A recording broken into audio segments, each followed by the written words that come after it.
Good morning students. हम कल के वीडियो में जिम्नोस्पर्म के बारे में हमने कुछ जानकारी ली थी। हमने कल जो वीडियो था उसमें हमने पढ़ा था कि किस तरह से जिम्नोस्पर्म से बीजीय पादपों की या बीजों की शुरुआत हुई थी।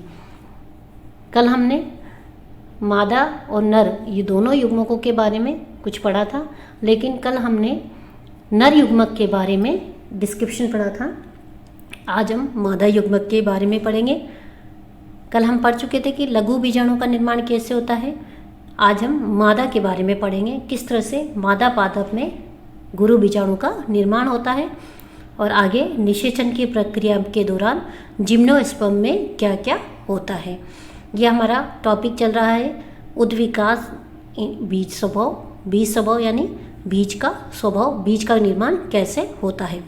यह हमारा BSc second year unit first paper first gymnosperm का पहला टॉपिक ही चल रहा है अभी। चलिए देखिए, जब कल हमने लघु बीजाणु की बात करती थी तो आज हम बात करें गुरु बीजाणु की।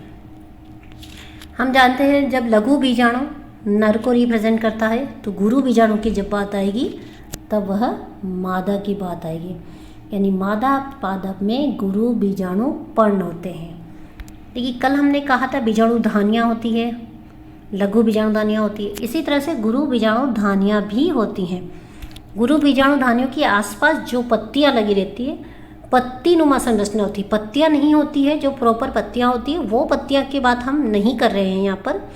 ये पत्तियाँ वो नहीं है जैसे हम सामान्यतः देखते हैं। तो ये पत्तियाँ होती हैं, इन्हें गुरु बीजाणु पर्ण कहते हैं। इन पर्णों के मध्य में वही गुरु बीजाणु धानियाँ होती हैं।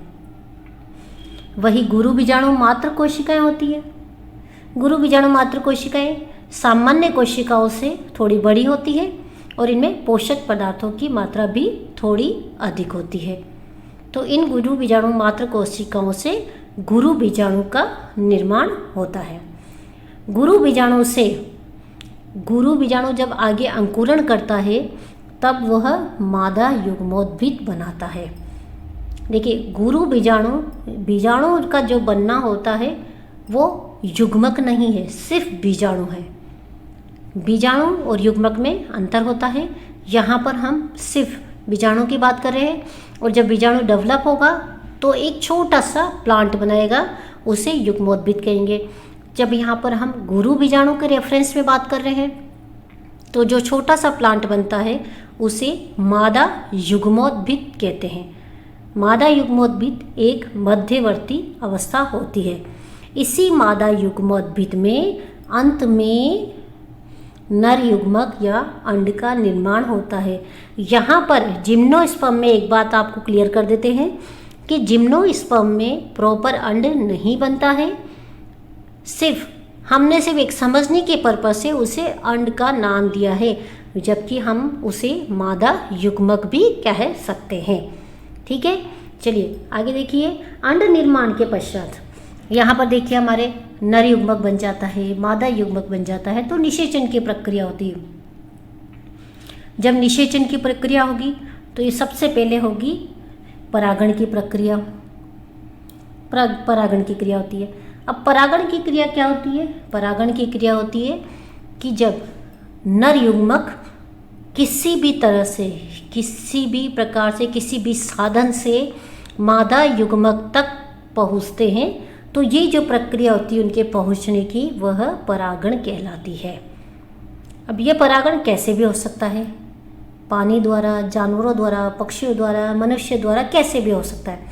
पानी द्वारा कोई परागण उड़ के पानी में चला गया, कोई पराग कण उड़ के पानी में चला गया तो वो बहता बहता पानी से किसी दूसरे दूर तक पहुंच गया, अपने उसी जाति के पादप पर पहुंच गया। इसी तरह से कई बार पक्षी कुछ खाते हैं तो उनके पैरों के नीचे वो नर युग्मक चिपक जाते हैं। तो जब पक्षी एक स्थान से दूसरे स्थान पर उड़ते हैं तो उन्हें अपने साथ ले जाते हैं। इसी तरह से जानवरों द्वारा भी होता है, मनुष्य द्वारा भी होता है। मनुष्य द्वारा भी मनुष्य के कुछ हाथों पे, कहीं भी बॉडी पर कहीं भी चिपक जाते हैं। चिपक कर एक स्थान से दूसरे स्थान पर पहुंच जाते हैं, या मनुष्य कभी कुछ खाते हैं तो उनके साथ में आते हैं तो उनके बीच एक जगह से दूसरी जगह पर फेंक देते हैं। तो ये बहुत सारे तरीके होते हैं जो परागण की काम करते हैं। परागण की प्रक्रिया एक लंबी प्रक्रिया है जो चलती रहती है। परागण का जब काम हो जाता है, परागण का काम का मतलब हो गया कि नर युग्मक मादा युग्मक के पास या ऊपर की तरफ पहुंच गया। क्लियर है? मादा युग्मक के पास तक वह पहुंच चुका है, यानी वो अब आगे की प्रक्रिया शुरू करने वाला है। आगे की प्रक्रिया में क्या होता है कि आगे जब पहुंच जाता है तो सबसे पहले देखिए जिम्नोस्पर्म में पराग नली का निर्माण हो भी सकता है और नहीं भी हो सकता, क्योंकि इसका अंड प्रॉपर नहीं होता है।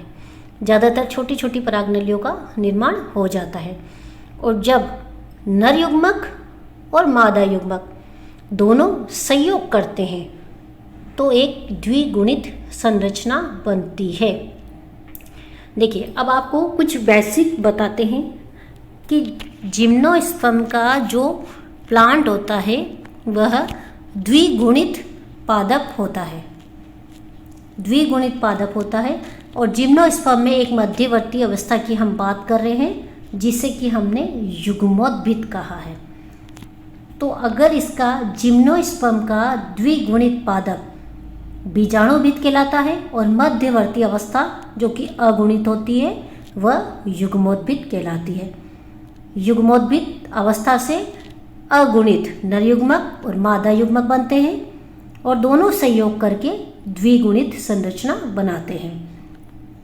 ठीक है, द्विगुणित संरचना जब हमारे बन गई है, इसका मतलब है कि वापस से बीजाणुभिद की शुरुआत हो चुकी है।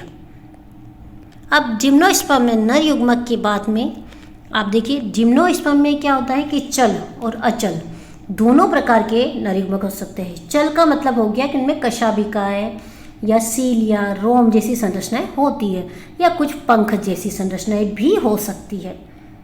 अचल में कुछ भी नहीं होता, सिंपल संरचना होती है। तो साइकस में चल होता है, जबकि गिंगो में अचल प्रकार का होता है। अब जब आप पाइनस की बात करते हो तो उसमें छोटे छोटे फेदर लगे हुए रहते हैं, छोटे छोटे पंखनुमा संरचना होती है। साइकस में चल होता है, गिंगो में अचल होता है। तो इस तरह से दोनों में अलग अलग प्रकार से हो सकता है। परागकण किसी भी प्रकार का रहा हो, लेकिन जब हम निषेचन करेंगे तो द्विगुणित संरचना का निर्माण होता है। तो इस तरह से जिम्नोस्पर्म में युग्मोद्भिद और बीजाणुभिद दोनों पीढ़ियाँ काम करती है। इंपॉर्टेंट है, आप इसको ध्यान रखिएगा कि जिम्नोस्पर्म का पादप द्विगुणित होता है जिसे बीजाणुभिद कहते हैं। मध्यवर्ती अवस्था अगुणित होती है जिसे युग्मोद्भिद कहते हैं।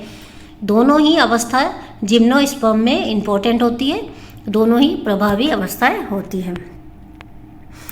जब जाइगोट का निर्माण हो जाता है तो जाइगोट के निर्माण के बाद द्विगुणित अवस्था वापस से शुरू हो जाती है, क्योंकि वह अगुणित अगुणित दोनों मिल गए तो द्विगुणित संरचना बन गई। देखिए, जिम्नोस्पर्म में कई बार निषेचन से पूर्व ही भ्रूणपोष एंडोस्पर्म का भी निर्माण हो जाता है। ये जरूरी नहीं है कि प्रत्येक जिम्नोस्पर्म, कुछ में होता है कुछ में नहीं होता है। चलिए, जिम्नोस्पर्म में निषेचन की अगर हम बात करते हैं तो जिम्नोस्पर्म में डबल फर्टिलाइजेशन या द्विनिषेचन का अभाव होता है। उसका मतलब उसमें ये है कि उसका रीज़न ये होता है क्योंकि जो इसका अंड होता है या ओवरी होती है वो पूर्ण तरह से डेवलप्ड नहीं होती है, इसलिए ऐसी काम नहीं होता है। इसमें बनने में तो जिम्नोस्पर्म में भी नर युग्मक बहुत सारे बन सकते हैं, 2 नर युग्मक लास्ट में बनते हैं, लेकिन जब संयोग की बात आती है तो सिर्फ एक ही करता है। जिम्नोस्पर्म में जो बीज बनते हैं, जिम्नोस्पर्म में जो बीज बनते हैं वो नग्न अवस्था में रहते हैं। देखिए, जब निषेचन हुआ, निषेचन से जाइगोट बना, जाइगोट आगे डेवलप हुआ, डेवलप होकर बीजीय अवस्था में आया, लेकिन बीज जो बनता है इसका, उस बीज के ऊपर भित्तियाँ नहीं बनती हैं, बीज के ऊपर भित्तियाँ नहीं होती हैं। तो इसलिए जब भित्तियाँ नहीं होती हैं तो वह प्रॉपर रूप से आगे का काम नहीं कर पाती हैं और इसलिए फल का निर्माण नहीं होता है। इसलिए हम कह सकते हैं कि जिम्नोस्पर्म से बीज का निर्माण तो हो गया, लेकिन फल का निर्माण अभी बाकी था। तो इसका मतलब ये हुआ कि अभी उद्विकास बाकी था और इसी उद्विकास को आगे बढ़ाया एंजियोस्पर्म में। एंजियोस्पर्म वो प्रक्रिया थी जहाँ पर फल का निर्माण हुआ। आगे के लिए हम आगे की वीडियो में पढ़ेंगे। अगर आपको कोई जानकारी चाहिए हो तो इस डिस्क्रिप्शन लिंक में दिया हुआ है, वो देख लीजिएगा।